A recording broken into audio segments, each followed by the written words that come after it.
Hello, I'm Bliznub and welcome to Building the Best. Today we're going to be looking at the Silva and Aegis, the first sword and board introduced to the weapon. Of course there are now two, and very unique among weapons in that it deals pure heat damage, which means we can build it just pure elemental build, which is lovely in my opinion.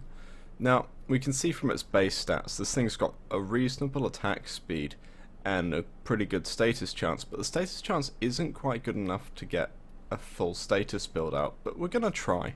So what I've gone for here is pretty much just raw damage to buff this weapon up a bit with Pressure Point and Spore Strike. Primed Reach, of course, to simply add to the collateral damage this weapon will deal.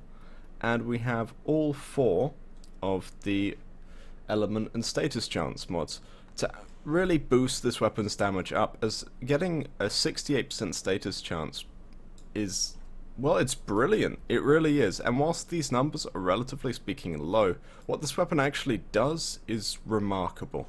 And we have a life strike on here at the end because, well, frankly, you're going to be taking a lot of damage if you're going in with melee, and the utility life strike provides is absolutely fantastic. And I should probably say that I do now have Final Harbinger on here, which is a stance I'm not terribly used to, as I have had 11th Storm for ages now, but Final Harbinger is probably a little bit better than 11th Storm in terms of combos, but it's all about personal preference.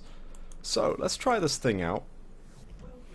And as I could say, if you wanted to, you could probably put on the raw elemental mods and take off the element and status chance ones, and you get quite a lot more damage out of this weapon. But I feel like the status chance procs provided are going to be brilliant for this. Especially, I've gone for Blast here. I know different enemies, different elements. I prefer Blast for the AoE it provides, and the CC it provides. Now, one thing I will say about this weapon is it is beautiful. And you can see here, it is dealing with these enemies fantastically well. Even though its damage was, I believe, 300, split between Blast and Corrosive. And it's dealing with level 30 Grineer outstandingly well.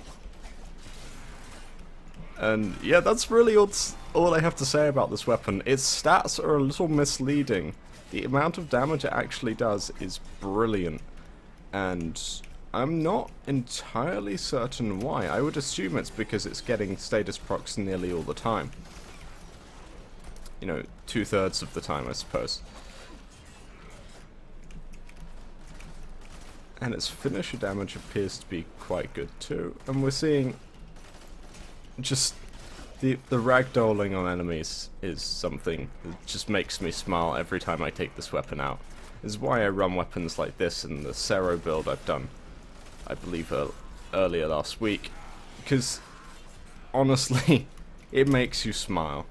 How effective the weapon is, a little irrelevant to how fun it is to use. But this is probably the best build for the Silva and Aegis. Like, say, a pure elemental damage build would be a bit better in terms of damage output, but the status chance is absolutely required on this. Anyhow, is that shield bugged? Huh. Looks like it was. Weird. Anyhow, I'm Bliznub. This is the Silva and Aegis. Absolutely fantastic weapon. Please like and comment below and subscribe if you want to see more.